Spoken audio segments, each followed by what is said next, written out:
Welcome to episode 129 of Timm Talk, the podcast about the DC animated universe, co-created by Bruce Timm. I am Chris Lord. I'm Cameron Dexter. And despite what Sam Gash says, we are in fact continuing Welcome to do another bonus episode of Timm Talk, where we never talk about the DC animated universe anymore.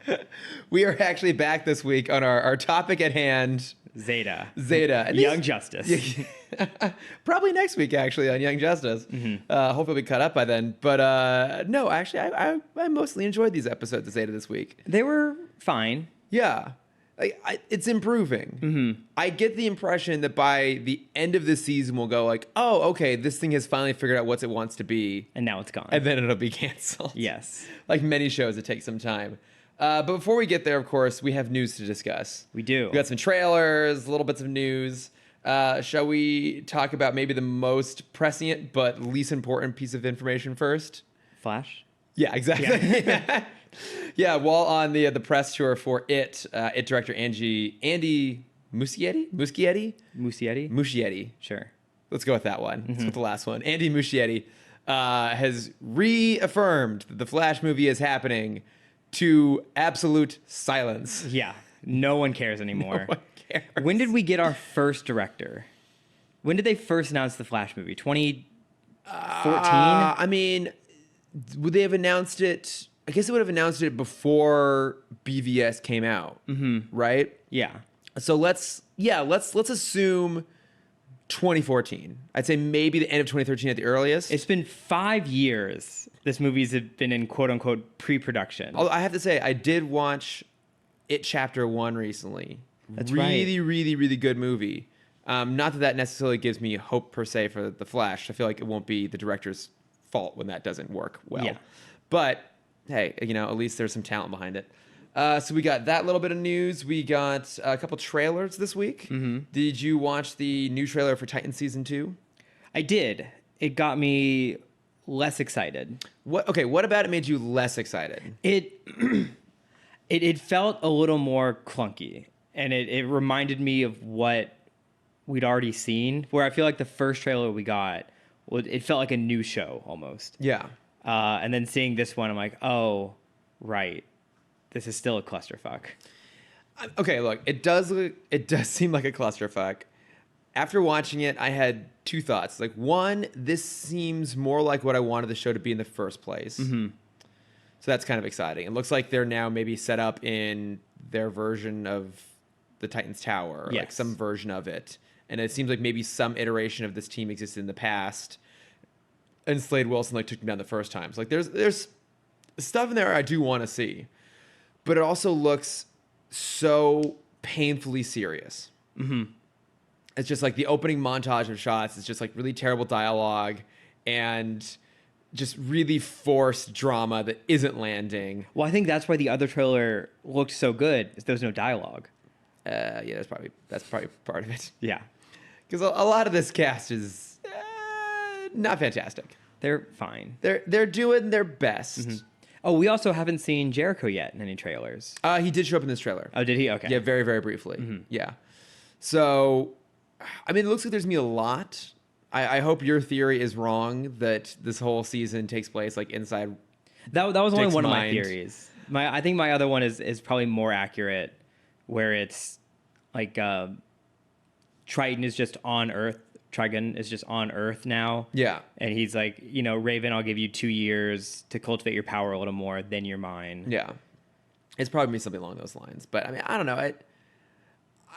I will, I think, give it a shot. I mean, I'll watch it. I think so. What else am I doing with my life? I know, right? Well, we'll loop back to this at the end of the episode where we're going to be talking about The Boys. But I think as time goes on, there's going to be less interest in more straight down the line versions of these stories like Titans and more interest in stuff like Doom Patrol. Mm-hmm. And I want to talk about that in regards to The Boys, so we'll get to that.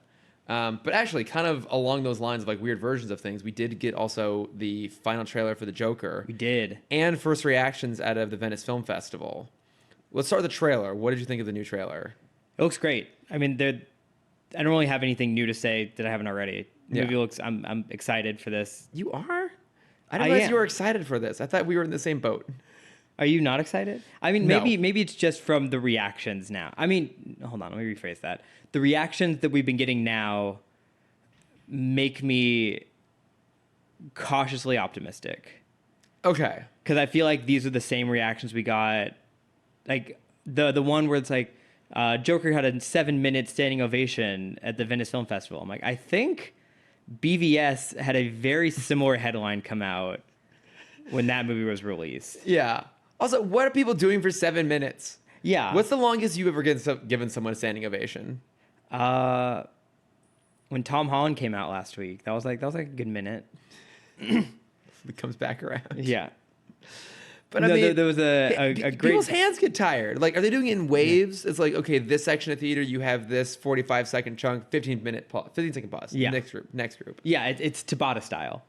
It's just a big old workout. It's what? Tabata. What is Tabata? It's a workout regimen started in Japan for Olympic skaters. It's like a 20 seconds on, 10 second off, repeat kind of situation. So you go as hard and fast as you can for 20 seconds, and then you have a 10-second break, and then you repeat that for like 3, 6, or 10 minutes. So it's like interval training. Yes. Oh, okay. Mm-hmm. But the guy who created his name is something Tabata. Okay. Or Tabata something. I don't know. He's a very famous Olympic coach. I do love when you pull random, often Japanese references into the podcast. Well, I mean, this is a workout reference. You for that. This is not a Japanese reference. This is a workout reference. I just happen to know that he's Japanese. Okay, I'll give you credit for that then. Mm-hmm. There was a great post. It had the headline, and the bottom was like, I think if Jesus came back down, I'd maybe give him like 45 seconds. I saw that same one. Yeah, the same tweet. Mm-hmm. Yeah, it's kind of true. Like, I don't always trust when movies get like these crazy standing ovations. I also... And also, when they say standing ovation, is it one person clapping for 7 minutes? It's just Shia LaBeouf in the back of the room. Just, yeah. Also, I watched Peanut Butter Falcon this week. Yeah. It's amazing. Okay. Yeah. Okay, we'll have to talk about that. I'll talk about that later. Yeah. But good old Shia LaBeouf. He's back. Actual cannibal Shia LaBeouf. Mm-hmm. So, yeah, the second trailer looks better than the first trailer. Yes. And based on the reactions getting so far, it seems like critics are particularly excited about this movie. Mm-hmm. Now, that needs to be taken, I think, with a bit of grain of salt, because I think critics can sometimes be biased against movies, anything comic book movies. So if this is like the anti-comic book movie, they might be like extra knob slobby about it. Mm-hmm. Also, I think a lot of people assumed this was going to be a mess, and so it's a more interesting story to like it than to dislike it. Yes. So this is a grain of salt.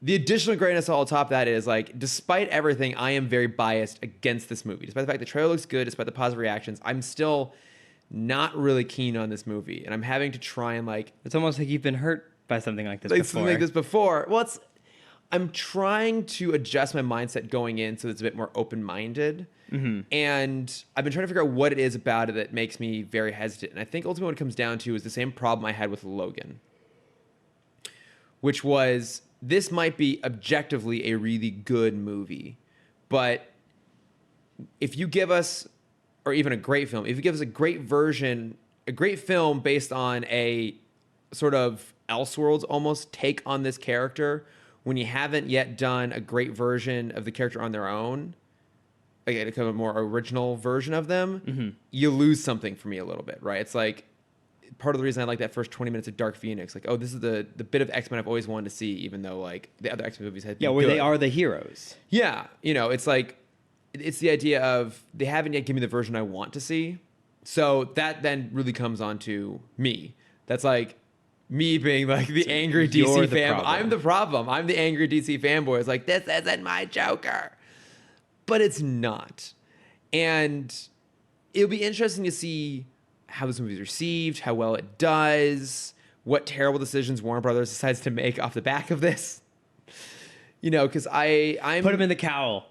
It's Joker Batman. I wouldn't surprise me. Neither Legitimately would I. wouldn't surprise me. I love a good Elseworlds story. I love an alternative take on something. I think it works better in the comics as like one of the animated movies or one of like an episode of a show, Something like on like DC, not DC, on a Disney Plus style thing. Exactly, because then it's a little bit more niche. So you're not trying to make it a mass appeal situation, which I think oftentimes works against the film. But also, it exists in a broader context where you're getting a more original version of those characters, right? And so, even like Heath Ledger's Joker is a pretty big departure in terms of specific elements, but like thematically and at its core, that is a really accurate interpretation of the Joker. I think, Jack Nicholson maybe on the surface level a bit more original, like similar to the character, but like performance would be a little bit skewed, but like there are those elements there. And I think here the thing is that nothing is reminiscent of the character, right? It's like, it's not even in a world where Batman exists. Yet. Yes. We still have the bet going on. Yeah, exactly. So we'll see. But I don't know. Like I'm still very skeptical, but I'm trying to like mentally open myself up a little bit to this and not be the whiny, angry fanboy. The cold-hearted, heart locked in a case at the bottom of the ocean. I mean, I will never stop being that. All right? I will always be cold and heartless and lacking emotion, but I can be open-minded. That is a mental exercise. Yes. So I should give that a shot at some point. But yeah, I mean, we have what, a month? Yeah, basically. We'll watch it. We'll talk about it. We'll do an episode on it. We'll push Zeta some more. Yeah, exactly. Just keep hope. I mean, we're almost there. We're getting close. I think we have like maybe 3 or 4 episodes left on Zeta. Okay, I have one other little bit of news that I want to talk about, and then we can jump into Zeta, which is Kevin Feige recently was talking about the Eternals, and specifically the fact that there is the first openly gay character in that film. As far as I know, we haven't gotten confirmation of which character it is yet. I think the current rumor is that it might be Richard Madden's character, whose name I cannot remember. Rob Stark. Rob Stark, exactly. The King of the North. Oh, King of the North. I told you that we had the chant going on. Yeah, at D23, everyone was all about the King of the North. No one cares about him being Prince Charming. No. All right, I didn't tell that, yeah. Yeah, but so what Kevin Feige has said is that the character will be married, he'll have a family, which I'm like, okay, great. Always love that we're getting, an openly gay character on that large of a scale. But I do have a quibble. Okay. Which is... How can I qualm your quibble? You qualm it? Yes. I don't think that's the right use of the word qualm there. No, I'm pretty sure it's right. Okay. Continue. All right. Calm your quibble. Qualm my quibble. That's what I was trying to say.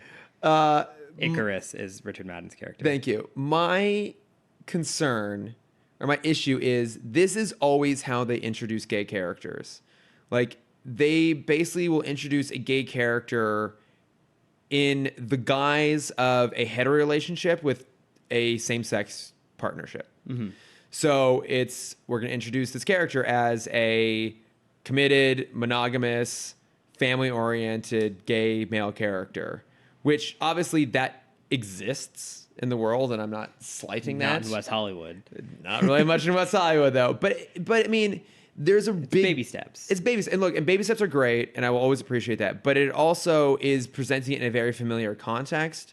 It is presenting it in a very palatable context. Like, there's a big difference between a gay character who's in a committed relationship with a family versus a gay character who's like out actively dating and experiencing that. Very, very different worlds and very different perceptions too. And I get that the MCU by and large is a very non-sexual universe. I think we even talked about this on our ranking episode. There's like one basically like sex adjacent sequence that's from Iron Man 1, and everything else is pretty... Oh, the opening scene of Iron Man 1. The opening scene, yeah. It's like the only time anyone ever gets laid in the Marvel Cinematic Universe. Yeah.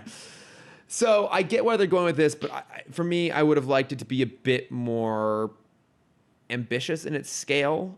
But at the same time, I'll be very happy when it happens that way. Have we had a gay villain yet? In anything? In anything? I mean, we've had a lot of coded gay villains in like every Disney cartoon for like 60 years. Well, I mean, out because there was a decom called Zombies. I don't want to go into it, but I'm going to go into it. You have to go into it now. Go into it now. It's the exact same premise as Warm Bodies? No, as Descendants. Okay. It's a world where the zombie apocalypse has hit, and it's like 60 years later, they found not a cure, but like a way to keep the zombies at bay. Okay. But there's still like a very harsh discrimination against them. Mm-hmm. And so it's the first batch of zombie kids being let into human school.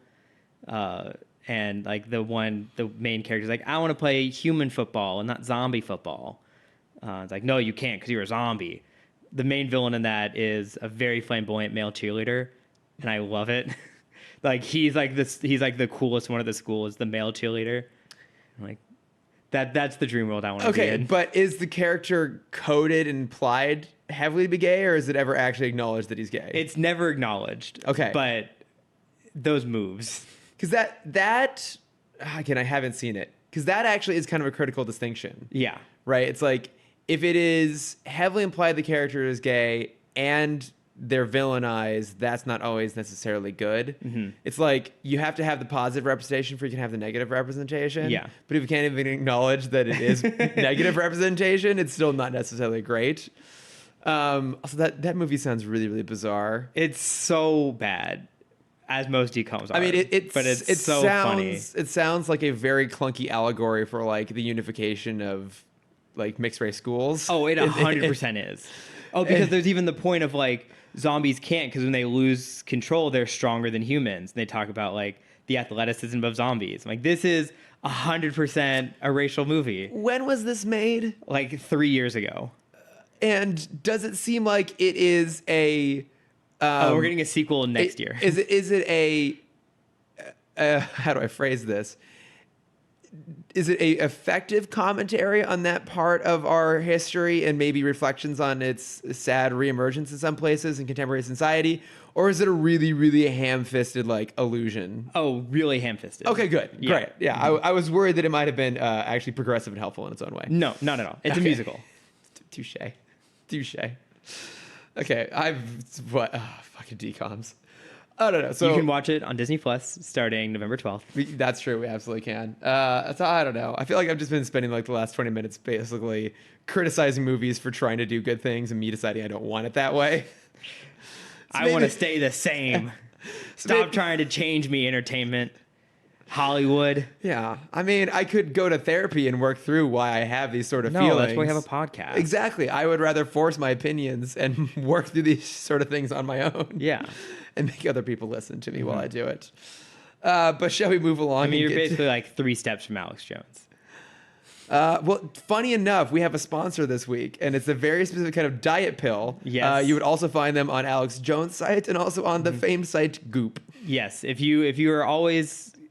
you're worried about your local frogs being in too many gay relationships, we have the product for you. Absolutely. We have some pills. You can just pour it into your water supply. Mm-hmm. It'll eventually get into the rivers, and it'll make sure those frogs stay nice and straight. Yes.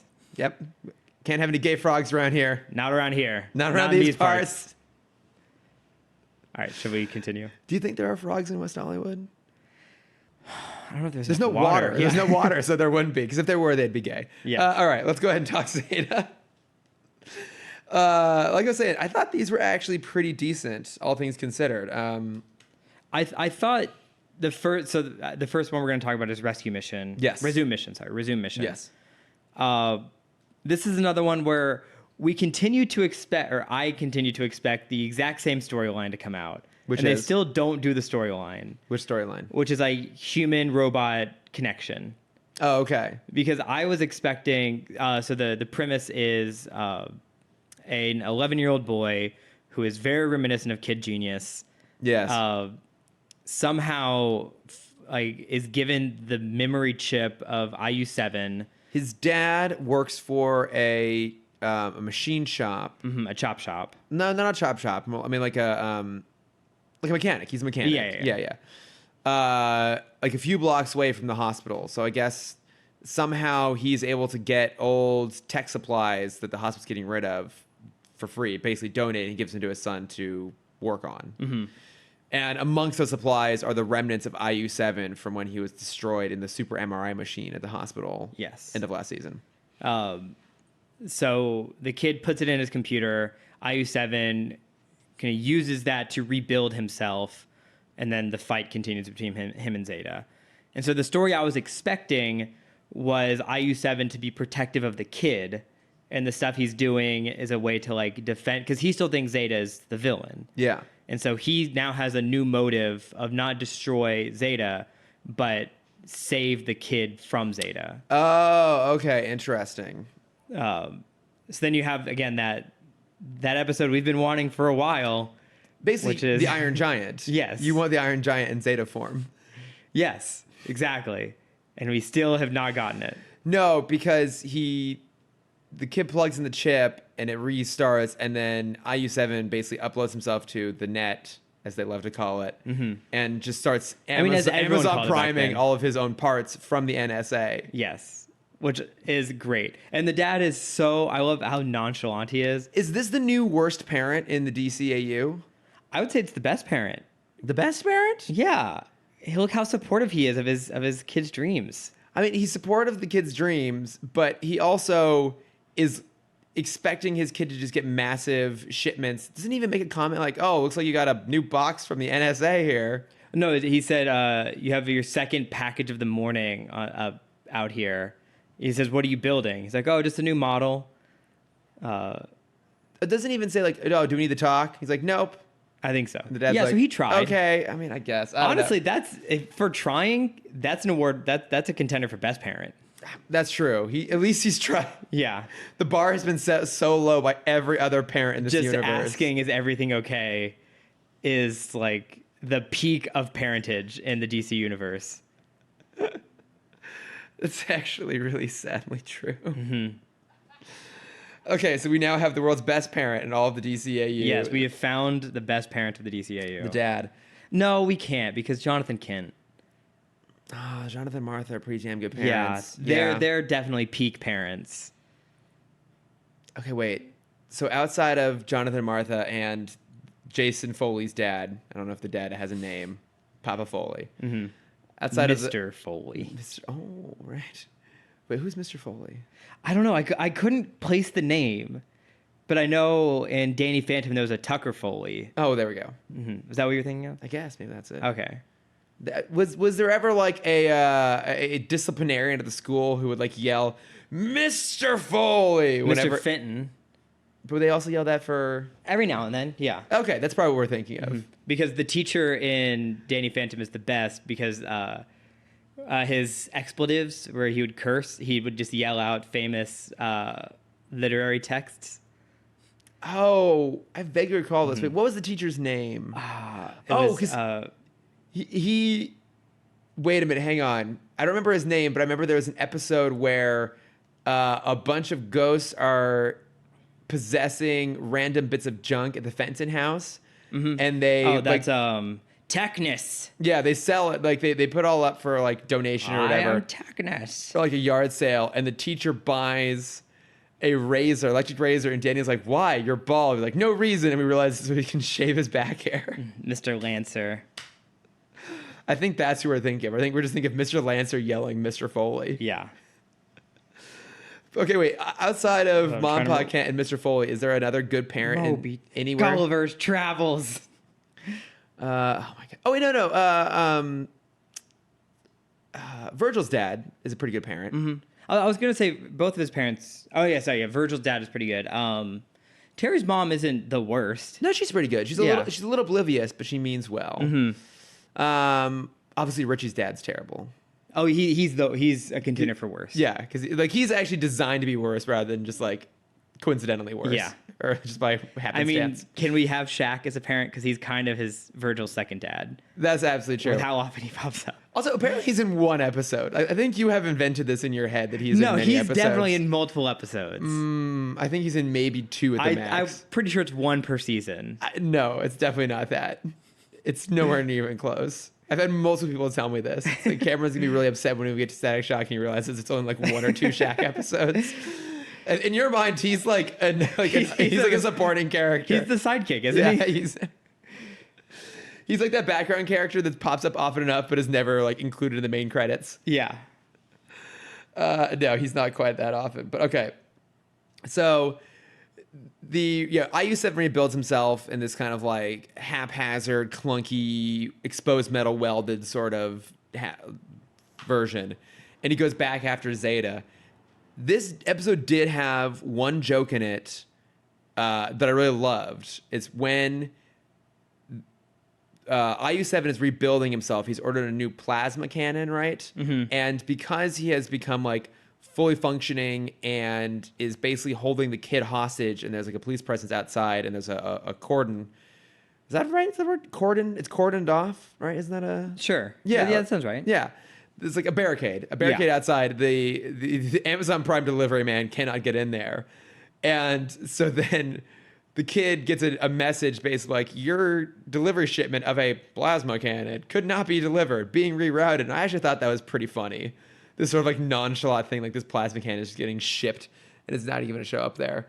But what upset me about that is they have, for the delivery trucks, they have delivery droids, but not robot drivers. Yeah. And once again, what future were they imagining? And once again, those poor delivery droids are just getting destroyed left and right. Oh, man. Like, yeah. IU7 smashes one of them and kicks it out into the street, where it then bursts into flames. Well, I thought the other one was worse, where he rams it with his car, and then you see the oil drip out. Yes. I was like, okay, oil's dripping because it's going to get lit on fire, and the whole place is going to go up. Yeah. Didn't even happen. It was Chekhov's oil spill. I feel like it was like back in the day with the ventriloquist dummy, where like they just had to get all that like pent up aggression out. It's like, what's the most brutal way we can destroy an inanimate object? Like, do we want to watch it get shredded? Shipping. Well, because I thought, so basically, like Zeta tries to take out IU7 at the kid's house and fails, and he gets ripped in half. Mm-hmm. And then, which, like, do you feel any danger when that happens? Because we know he can repair himself. Well, that's the problem. Is I thought that was going to lead to a moment where Ro then was going to have to utilize all the lab equipment in the kid's room to rebuild him. Mm-hmm. Like, I thought we were going to have like a minute long sequence even where she's having to think on her feet and to solve a new problem and to like put some stakes in there a little bit. Yeah, but they could have even set it up at the beginning when he's like looking for his shoulder part, to like show her his schematics. Yeah. And it's like, look, like, you know, this is the problem area. And like, this is, you know, where like all my sensors are, and where this is like my healing core. Mm-hmm. Like my memory, you know, have some throw off line of like, if anything happens here, I'm going to be in trouble. Yeah. Okay. So we have this critique all the time with this show. We have like multiple times per episode this idea that they seem to be teeing up something really interesting and don't execute on it. Mm-hmm. Now, do you like, there must be a reason for that. Do you feel like the writers were trying to include stuff and then just due to like the truncated timetable or whatever, or because it was low budget, they didn't have as much time to work on the scripts? Like, do you feel like they were trying and then it just fell through? Because it happens all the time. You know, the two of us never having worked in a writer's room, what are our expert opinions on this? I could definitely see it being a budget thing. It could also be just, you know, coming out from higher ups.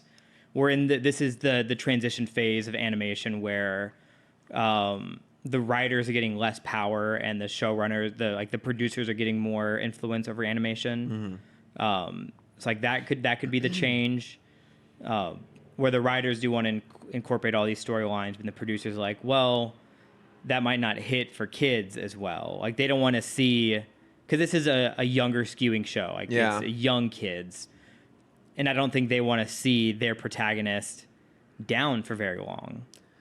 Yeah, I mean, I guess doing something like that slows down the pace of the story, and I think they're just trying to keep it fast and keep it light and keep it entertaining. You can keep the pace up with him being injured. I just think that they don't want kids to like ever think about, you know, potential death of a character. That could be it.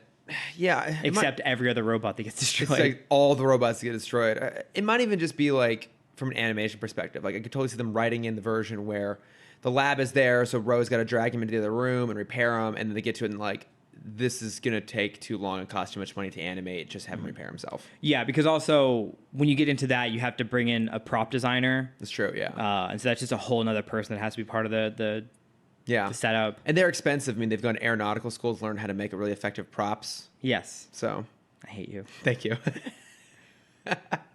Thank you very much. Mm-hmm. Yeah, because I mean, again, I want to give the writers, the creatives on this, the benefit of the doubt. Mm-hmm. Like, there is so much underutilized potential in this show that you feel like they were trying to do something and something was getting in the way. And I guess the best theory I can come up with is what we just discussed, that they were trying and then it was just deemed too expensive to maybe animate it. But okay, so Zeta just repairs himself and then goes chasing off after IU-7, who's fled with the kid to go take delivery of the plasma cannon from Amazon. Mm-hmm. And I assumed that he was holding on to the kid because he needed the kid to give the thumb scan to get the part. Because that was a whole moment where the kid scans his thumb and then IU-7 destroys the robot. Something like, oh. What does he steal from the robot? Like his scanner? I guess. I'm not even sure what he takes. Yeah. You're right, because he does take something from the robot too, but we don't even know what that part was. Was it to show that he's like a cannibal robot? I think that's like absolutely what it is. Mm-hmm. Yeah.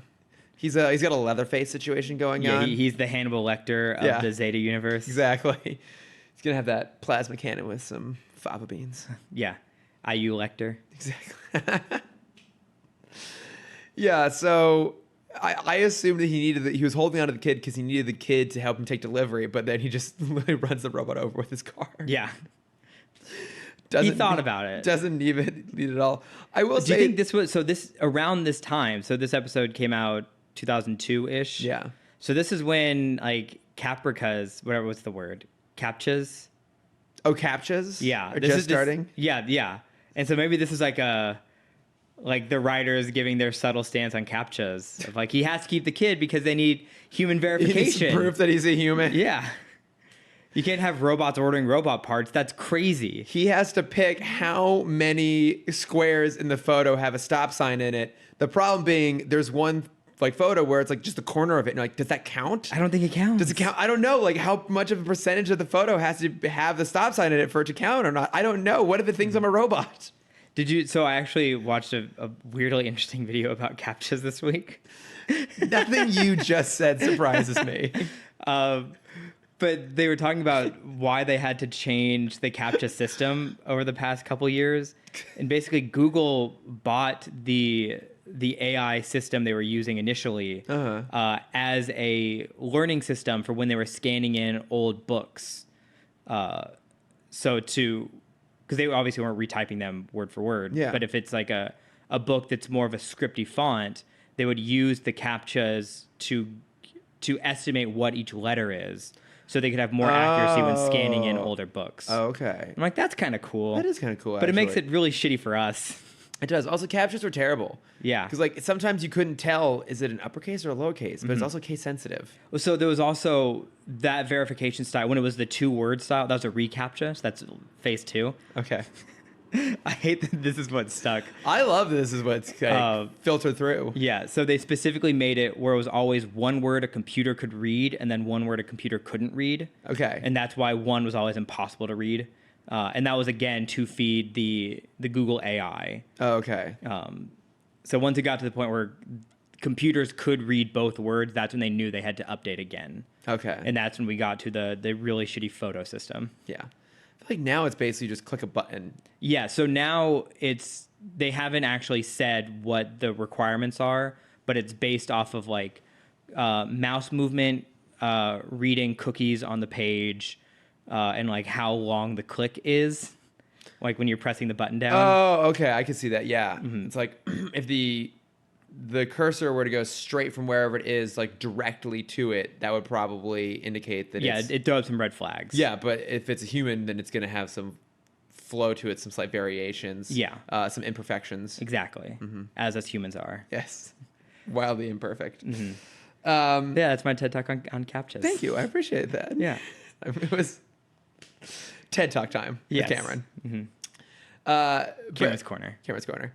I thought there was like a kind of a decent-ish car chase in this, though, when they're on the hover bike chasing after IU-7 in the car and the police are after them, too. Like, it's like decently well animated, and it's like, you know, got a good pace to it, and it's got some like little twists and turns and stuff. I thought that was like, you know, fairly well done, all things considered. I forgot this was this episode. I want to talk about how Zeta like uses his impression system like very well in this episode.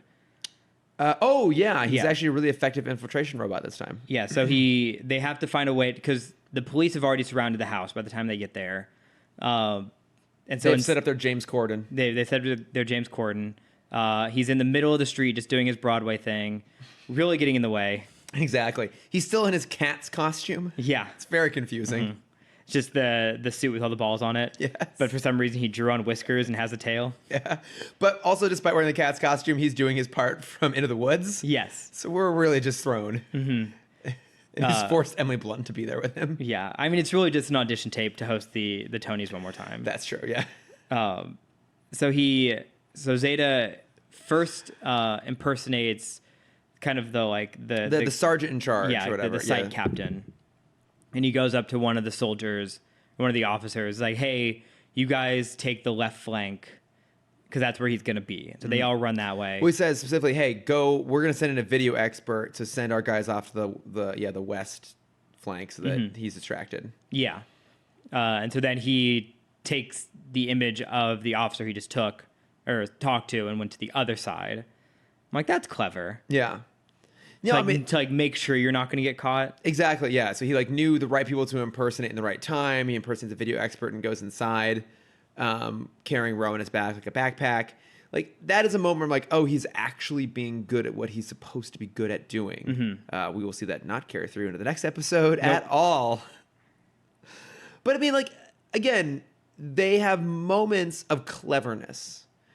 I think they just tend to cut a lot of corners as well. And I don't think that's necessarily their fault. Yeah. The final major question I have here is, who does Agent Lee work for now? Just the police. Well, because she shows up at the end, because it's an NSA squad comes in to recapture IU-7. Mm-hmm.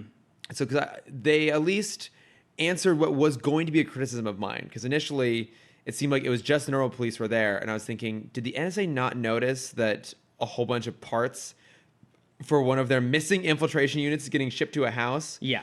Well, they did have a throwaway line of like, Bennett's going to be here soon. The NSA's on its way, and then Ro and Zeta assume it's going to be Bennett. Turns out it's not Bennett. It's just like a different squad shows up, but it's led by Agent Lee, who of course let Zeta go. Mm-hmm. So I guess she still works at the NSA, just in a different department now? She's on Shaq's department.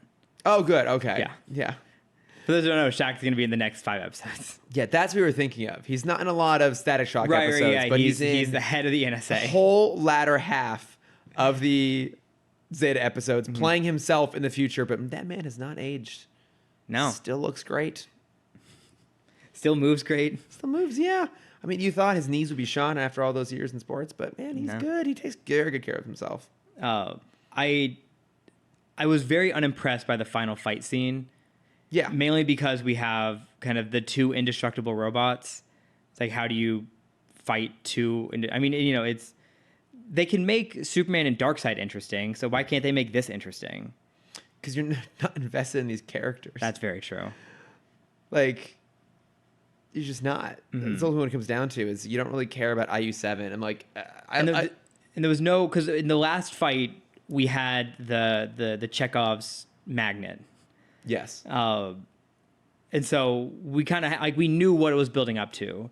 Where with this, like, they're in the middle of the fight. There's a minute and a half left of the episode.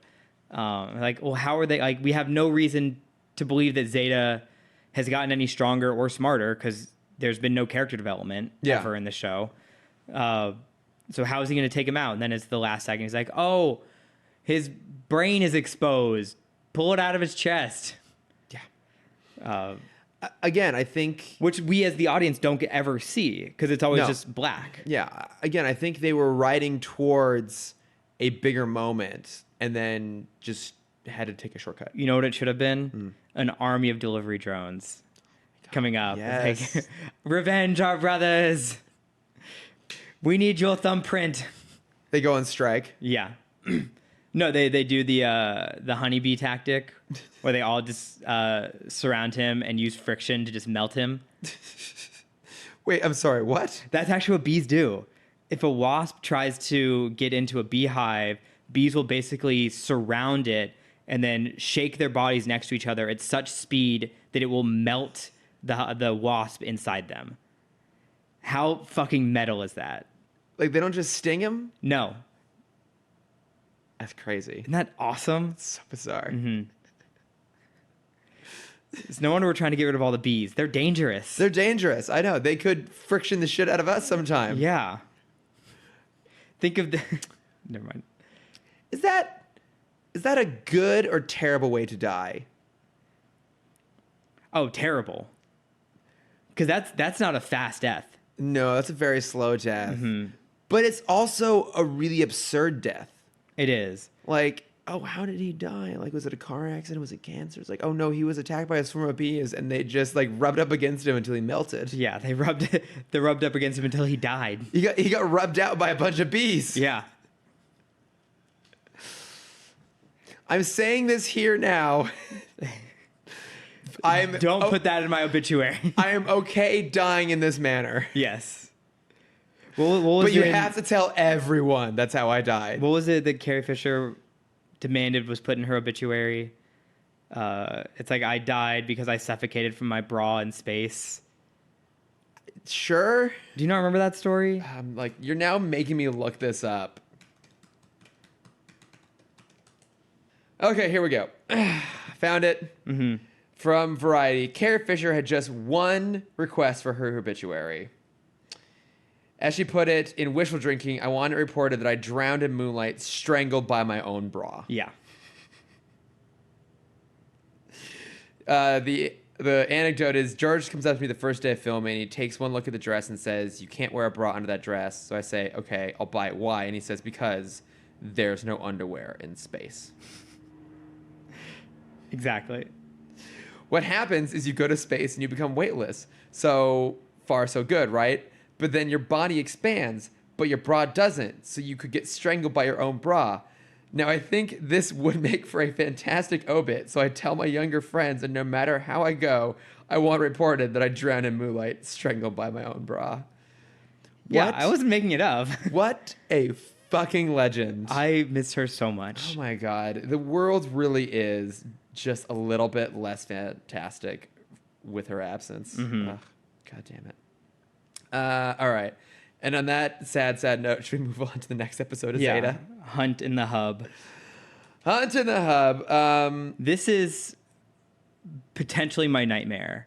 Getting trapped in... No, a city that is just an airport. Oh, I thought your nightmare was getting trapped without access to money.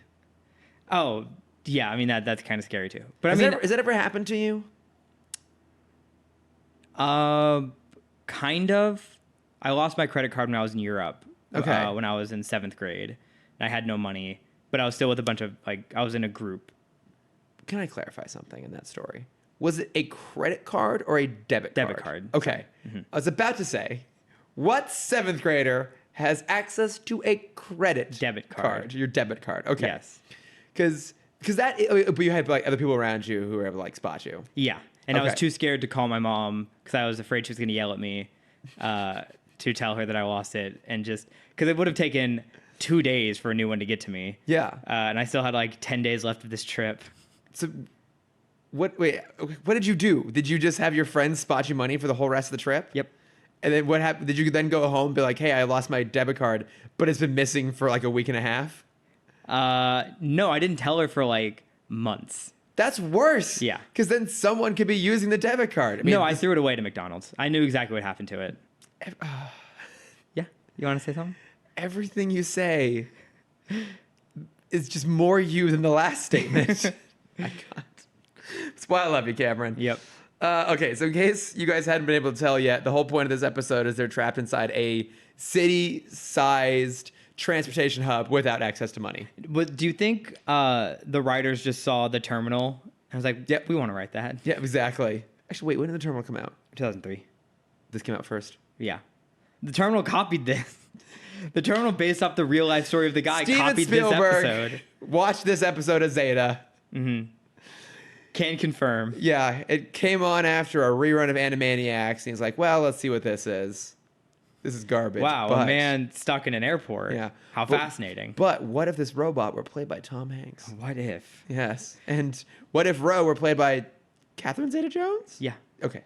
Never seen it. It's a great movie. It is. I do recommend it. Okay. I mean, it was Oscar nominated. Was it? I think so. For what Oscar? I don't know. Best costume. Yeah. They did such an amazing job just showing the slight wear and tear on his suit over the 3 months or whatever he's stuck inside the terminal. But no, so the real life guy was stuck there for like 20 years. What? Yeah, he was there for a long time. 20 years? 20 years, Cameron? 2004 was when the movie came out. Based off the guy who was stuck in JFK for 18 years. What? Yeah, from 1988 to 200006. But it was made even more crazy. It was not JFK. It was in Paris. Okay, well, I believe 18 years, but 20 years, come on, Cameron. Sorry. How can I be so crazy?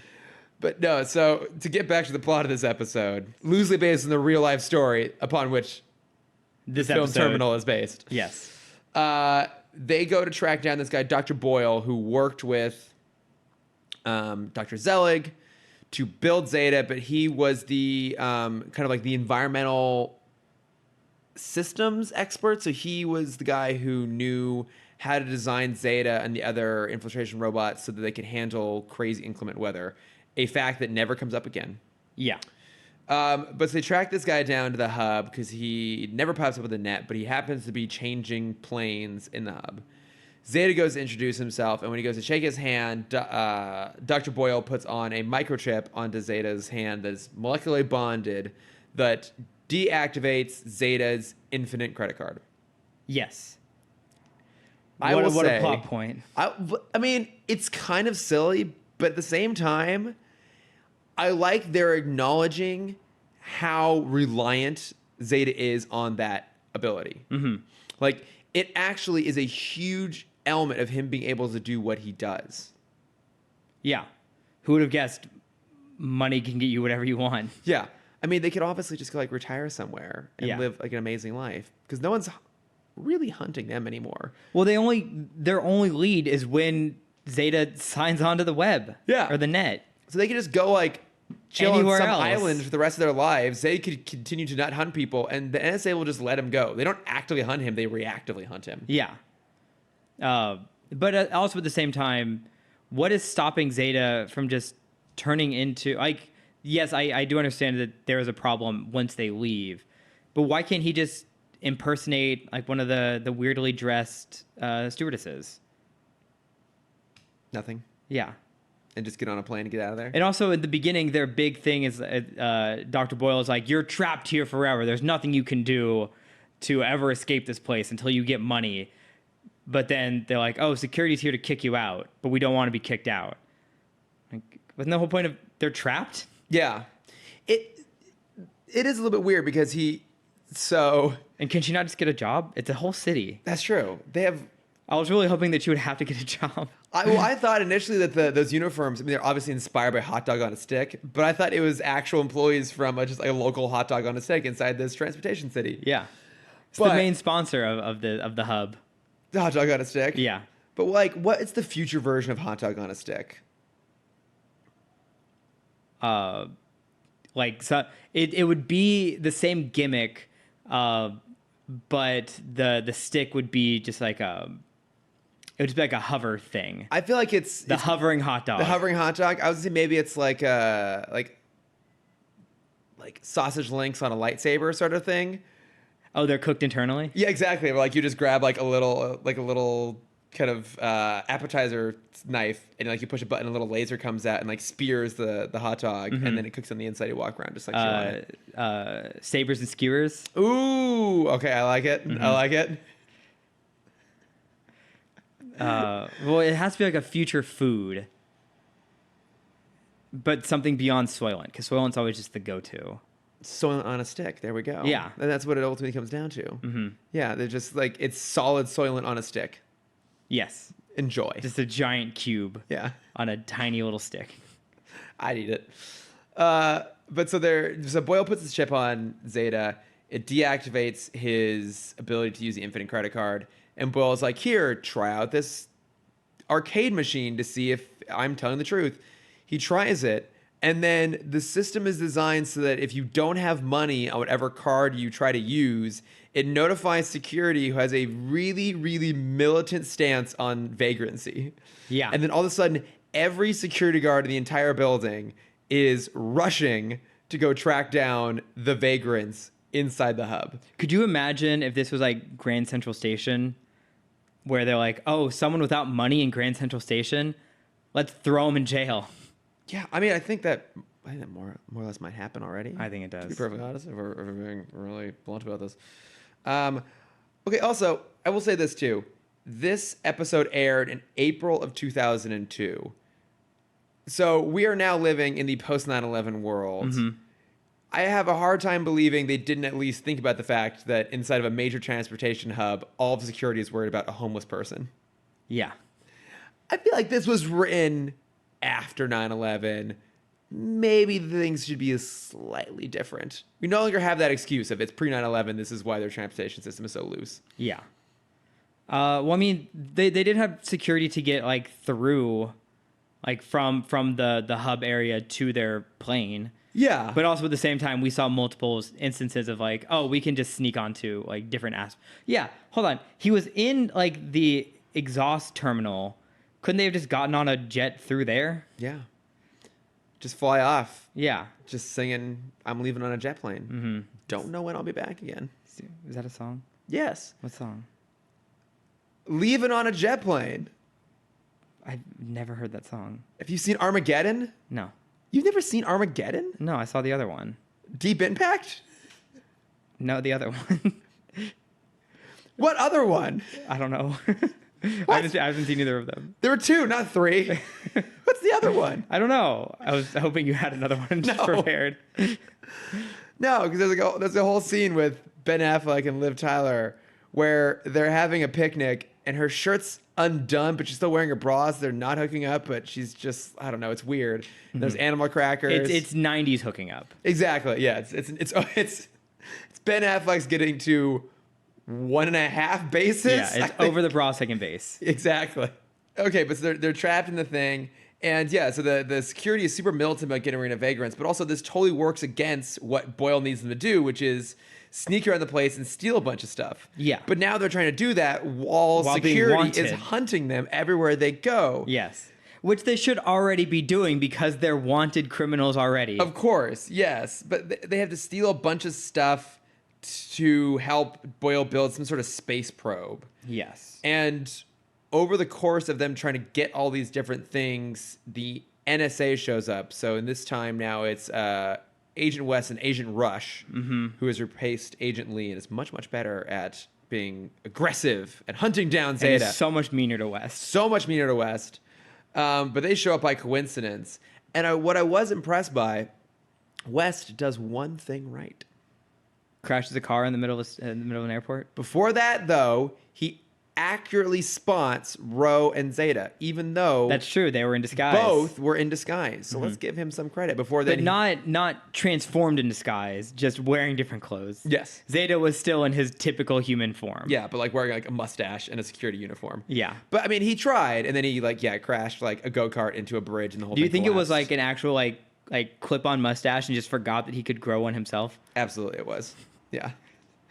Further confusing the is it a hard light hologram or not debate.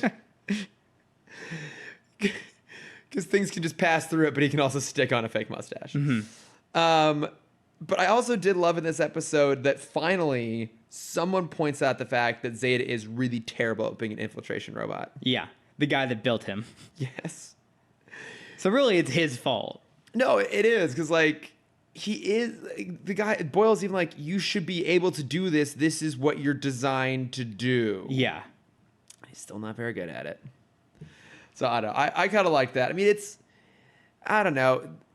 There's some moments in here, like, I was about to look for some good ones, but I just had more critiques. Like, it was so, okay, it's so bizarre. Like, Zeta goes to steal, apparently there's excess copper wiring on a spaceship.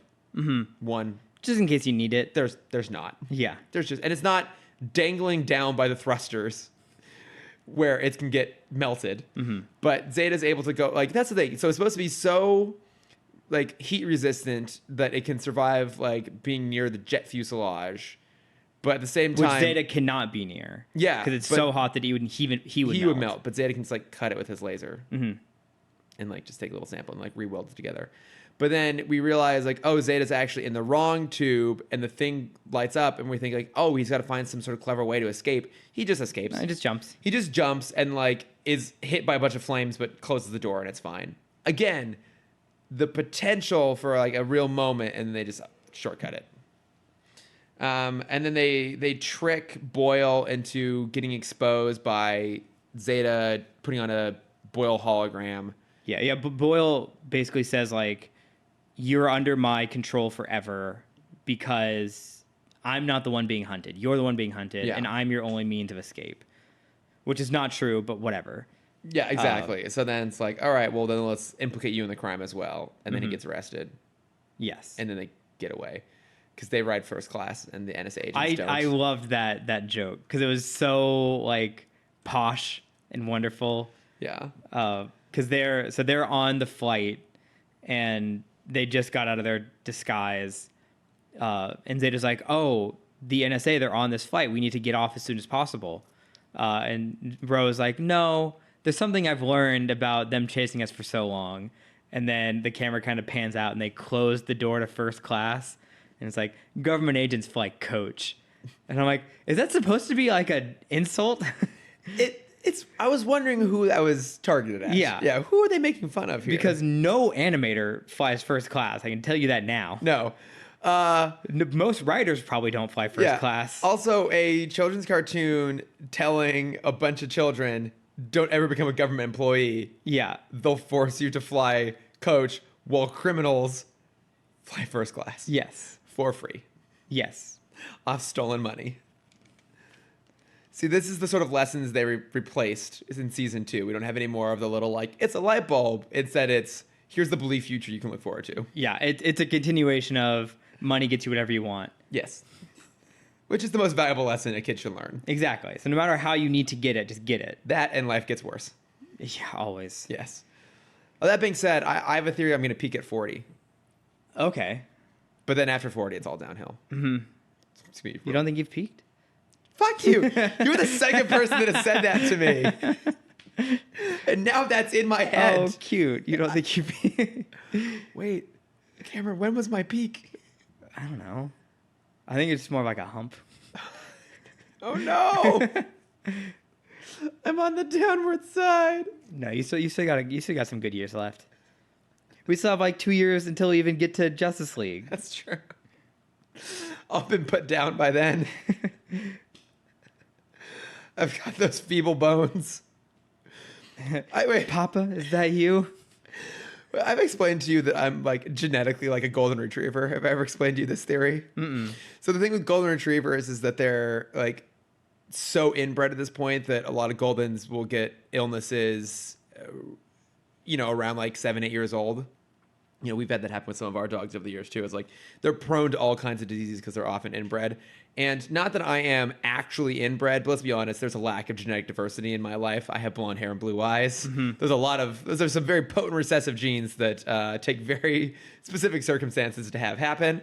So we're going to just go ahead and say not a lot of genetic diversity here. My family is known for having all of the fun things: Alzheimer's, arthritis, dementia, cancer. Like, I am like a golden retriever. Like, I'm going to get taken out at a young-ish age by one of those things. Exactly. With any luck, it'll happen right after I turn 40. Yeah. Hit my peak, instant downward spiral, get taken out nice and quickly. Exactly. Yes. I don't remember who I was having this conversation with.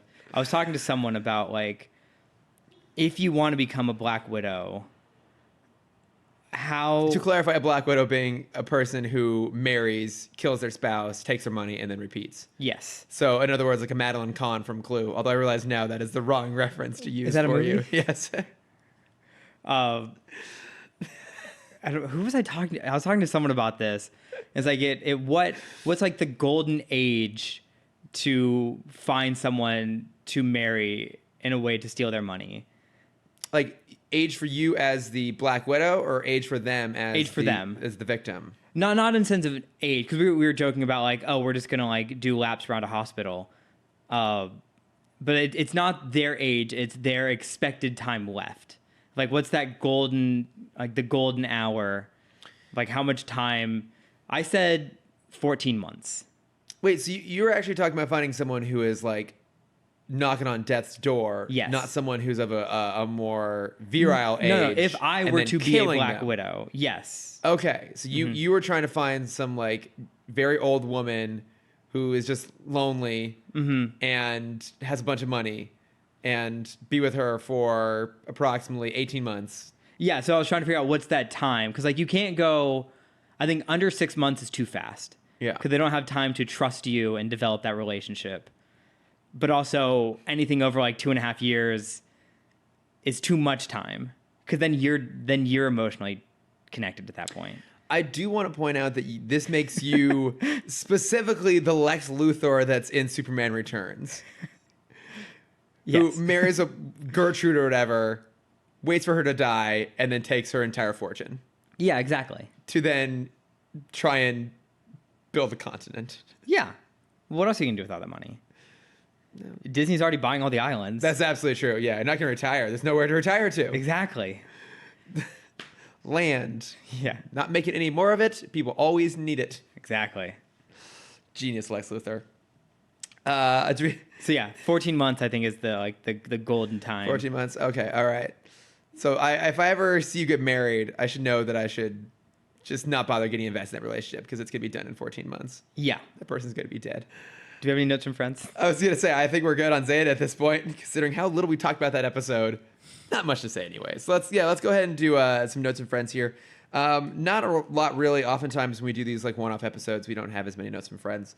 But we did get a message from dear old Shane, our frequent guest and the third leg of the tripod that is the Burger Fan Club. He wrote in to say that he agreed with us on being so frustrated for the coverage of the Star Wars D23 footage.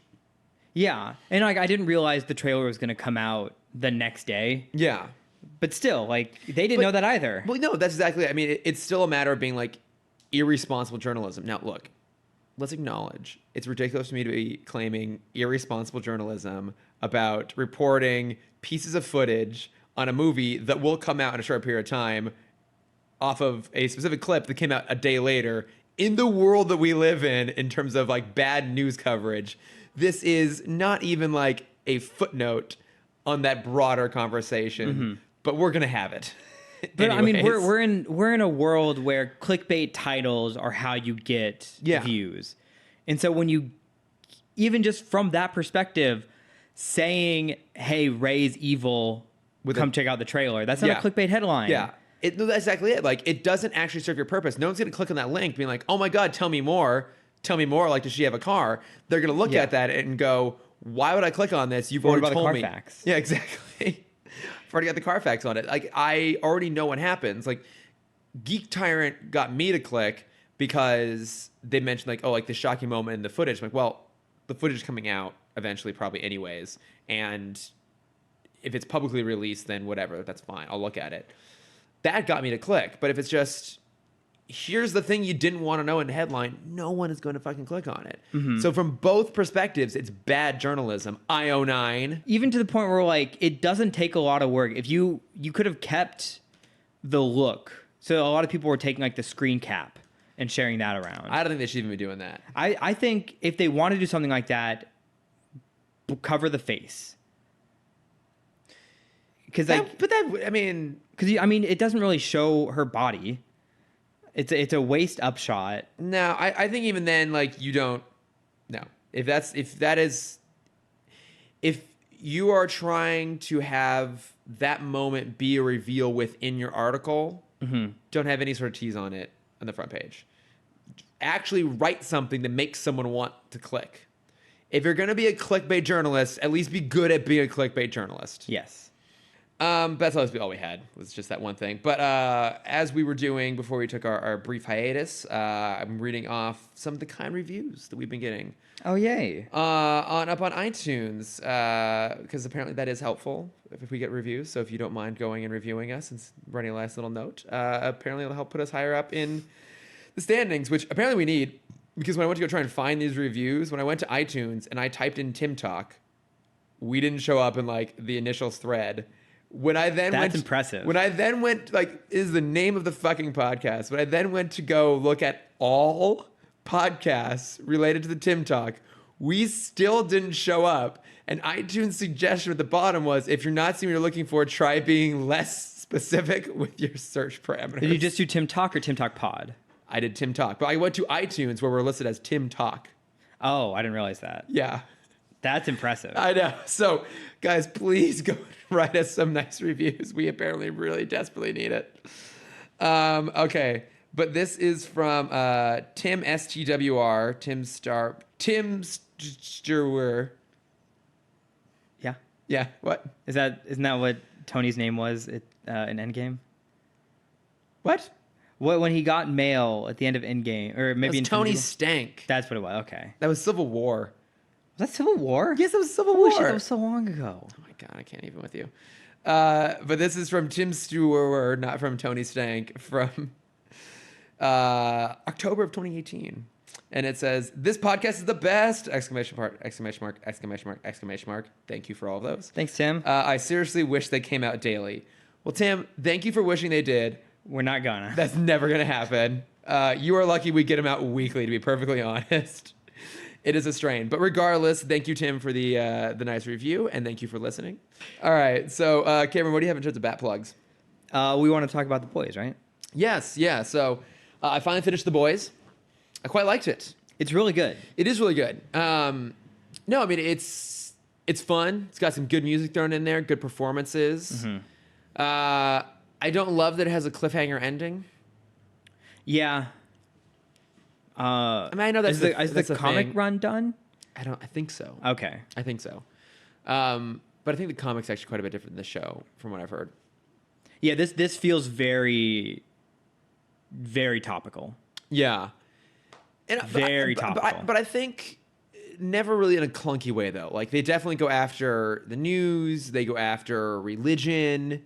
Sexual harassment, fanaticism. Like, they go for a lot of very prescient topics, but never in a way that feels really ham-fisted or clunky or forced. No, like it feels like it's integrated in the story. Yeah, it feels like it is. Like it wasn't like there was an episode where the normal story's happening and then someone pulls out a joint. It's like, is that weed, Aquaman?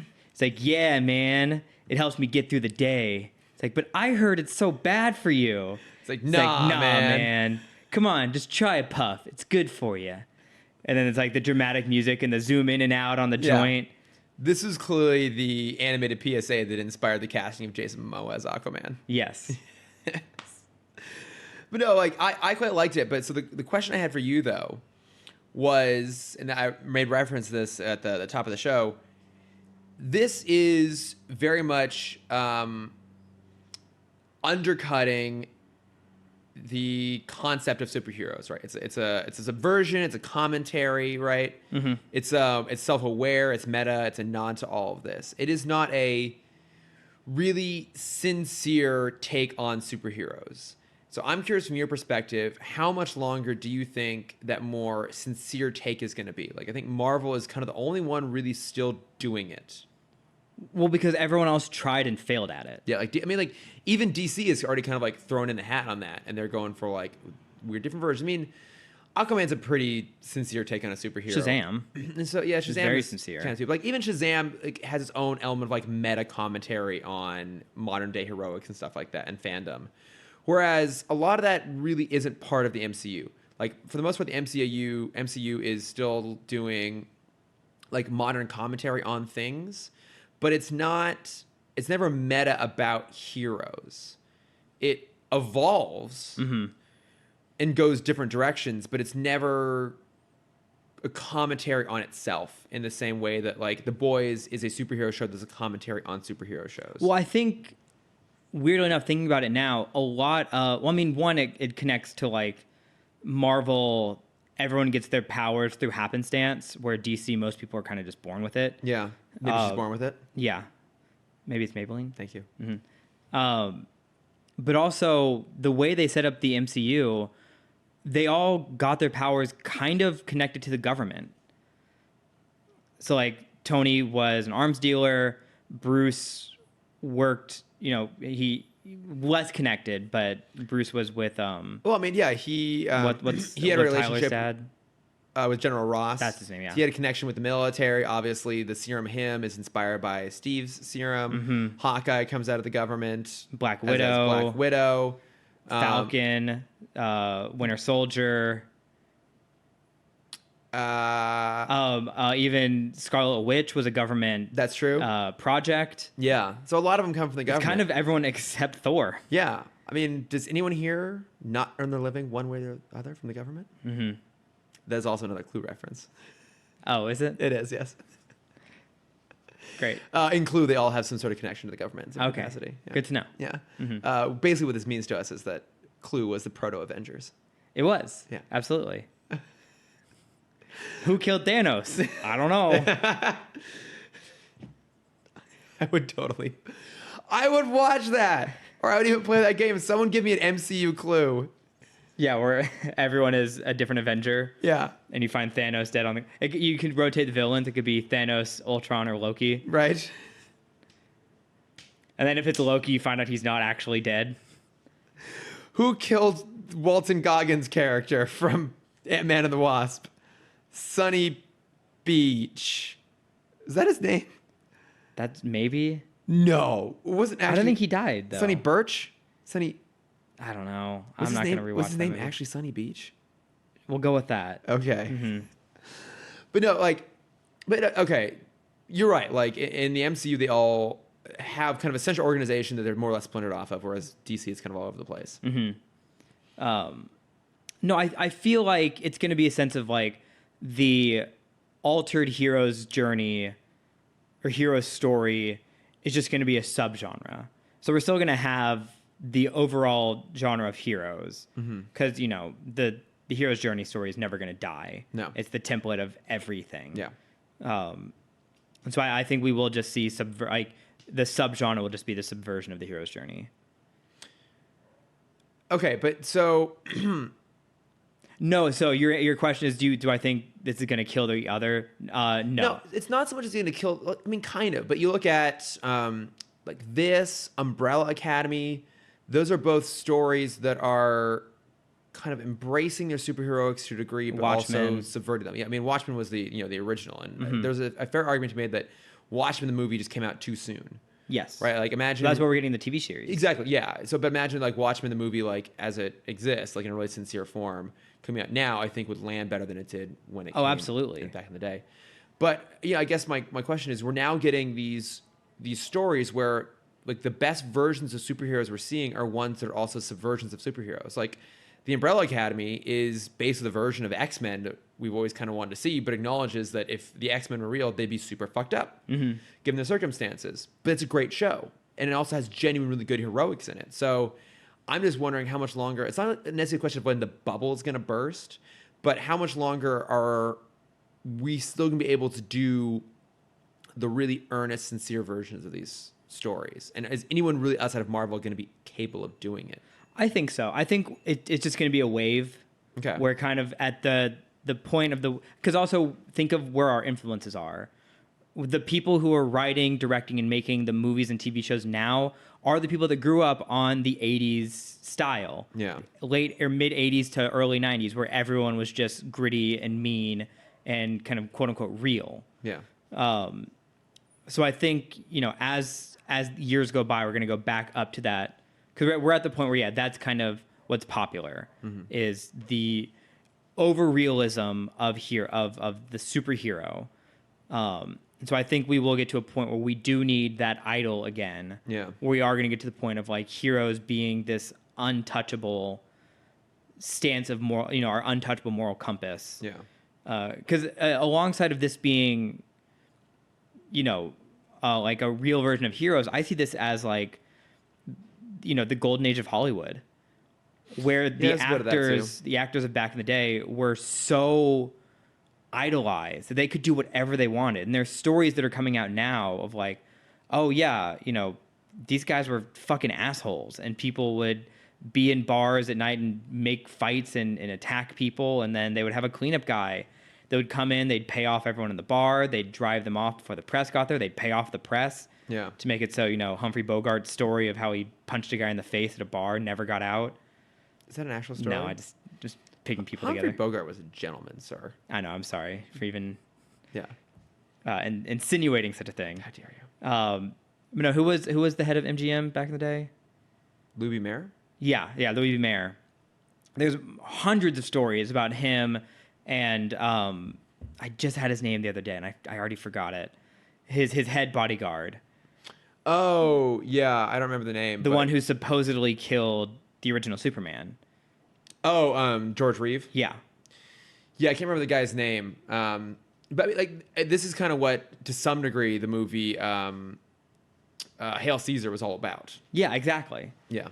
All this is just a cover-up. Yeah, all these like spin doctors making sure that none of the real reality gets out. Mm-hmm. Which, I mean, I love that element of it. Like, I loved that the villain in this was the organization, really. And we won't really go into spoilers. Like, that's kind of set up in the trailers and stuff like that. But, yeah. This idea that there's this company that creates, not really creates heroes, but like oversees the heroes and like creates their personas and puts them into the public space. And at the end of it, like, they're the ones who are really kind of causing a lot of the problems. I love that idea. I think that was a really interesting take. Well, it reminds me a lot of the Sidekick books. Yeah, actually, there's a lot of similarities. Yeah, with the Not Your Sidekicks, the Sidekick Squad books.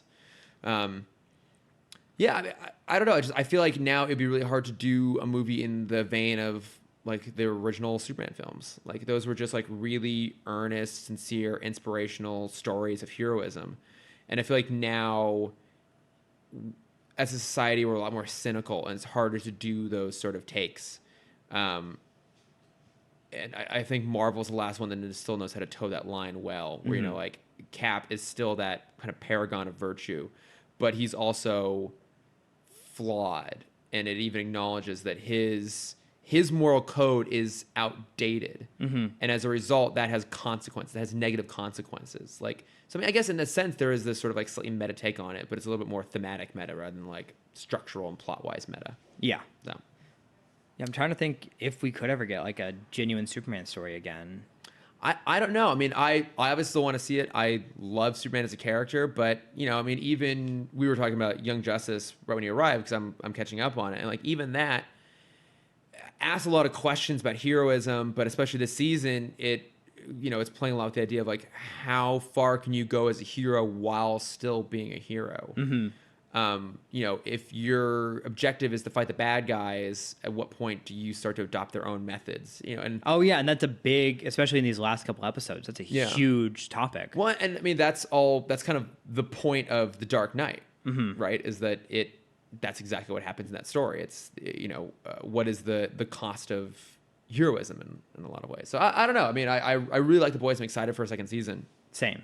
I'm just kind of curious where, in general, hero stories go from here. So. Well, I mean, my last point is going to be, it's the topic that I bring up most often on this podcast, and we're still in this realm of realism takes precedent over everything. Yeah.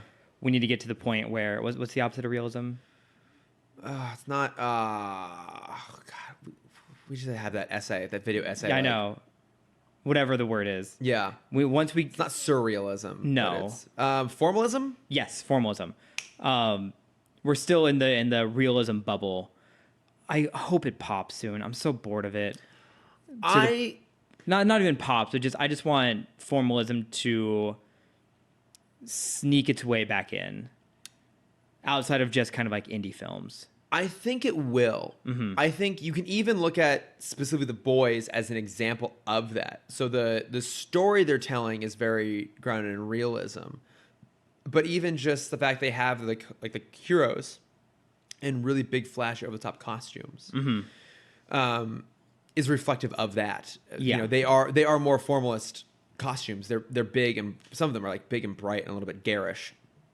And I can see it swinging back that direction. I mean, at this point, you know, Marvel embraces their costumes more so than ever. It took until the last movie featuring Iron Man to have him in as close to the original Iron Man suit as possible in terms of like the red and gold color schemes, and even like the slightly pointier, taller, like spokes on his helmet and stuff like that. It took the very last point for them to get there. Yeah. So I think they will. And I think even Steve's costume in that is probably the closest we've seen yet to his original costume. Mm. Well, I mean, just beyond the costume, just like the color palette of the film. Yeah, and they're bright. Like, they're bright and colorful, which is nice too. Mm-hmm. So I think we might start to be able to swing back that way. I think part of the problem is now Marvel does that so well that it's hard to recreate it without having to add some sort of commentary on it. And so I think that's what we're going to continue to see for a long time. Yeah. It's going to be... Because I think The Boys is a commentary on DC films. Oh, absolutely. More so than it is on Marvel films. I'm curious to see who does the commentary, satirical approach on Marvel, which I feel like hasn't really been done yet. Which is hard to do when Marvel is that good at what they do and also funny. Yeah. Like, how do you do a satire on a series that is also legitimately funny on its own? Someone will figure it out. Someone will do it. Yeah. We can do that. We can do it. It can be us. Mm-hmm. Oh my God, it can totally be us. Yeah. Timm Talk presents. Do you want to do any other plugs? I want to talk about Hush as well. Because we both watched Hush. We did watch Hush. What did you think of Hush? It took a lot of leaps that I was surprised to see. Yeah. My biggest one is a full spoiler discussion on Hush. Yeah. So my biggest disappointment in it is how much they cut out of Bruce and what's his face's friendship. Oh, Tommy Elliott's? Yeah, Tommy Elliott's. Like their past, because we had no flashbacks. He was in 3 scenes before they killed him. Yeah. And in those, they had no, like, he was never a suspect in any way. And I think that's really disappointing. Yeah, he was never really set up as a red herring. Mm-hmm. Was there even really a red herring at any point in this story? Not really. So that's kind of like the interesting thing about this is in the movie, they changed the ending, and the twist is that it's actually the Riddler as Hush. So in the comic, they have they do a sequence of red herrings. So the first person we suspect is Hush is Harvey Dent, mm-hmm. who has been surgically altered to be the original version. So like we have that splash page at the end of Hush in a mask holding Dent's coin. And then at some point he takes the bandages off and realizes, oh, it's Harvey. He's on the side of good. He's trying to help. The second red herring is Jason Todd, because there's all these references to Jason Todd. The body is missing. There's that whole fight sequence in the graveyard, which has different players in the comic versus the movie. And then we eventually realize, oh, it's not Jason Todd.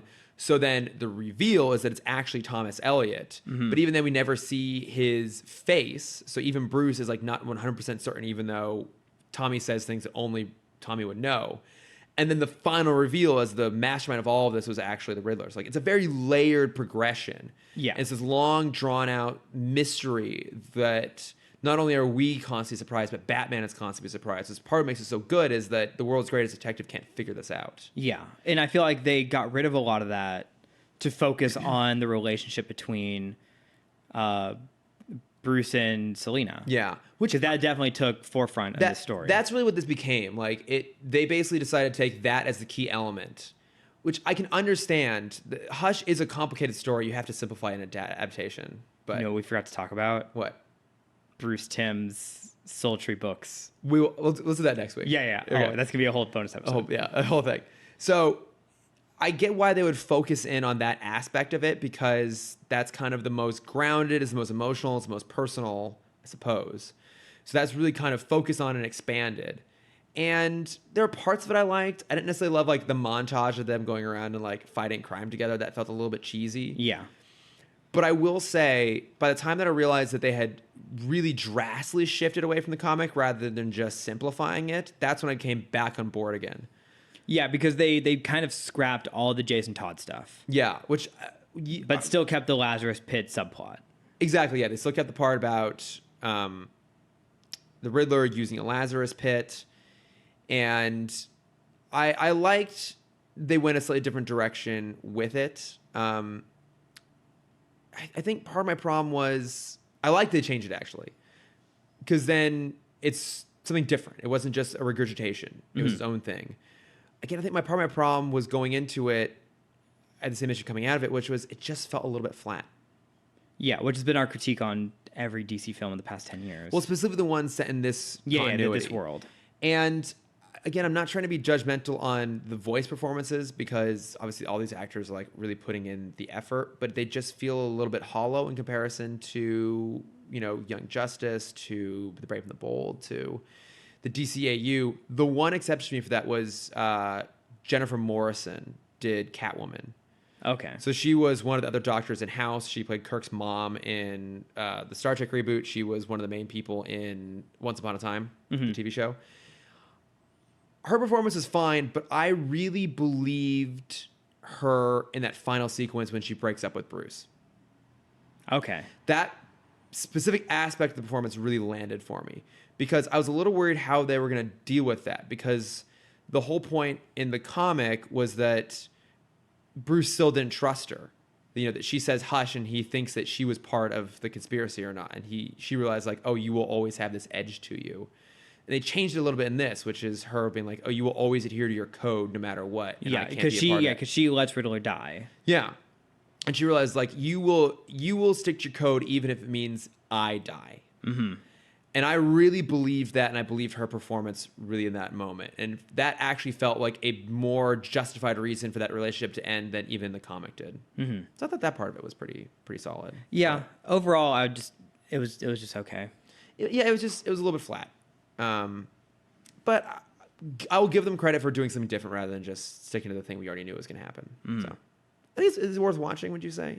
Really you can read the comic in 2 hours. Honestly, I think that's what it comes down to is if you haven't, I mean, we spoiled all of it at this point, but I think even if you know what happens in the comic, it's still a really good story and worth reading. Yeah. So, all right. And I think with that, we can go ahead and wrap things up here. We did it.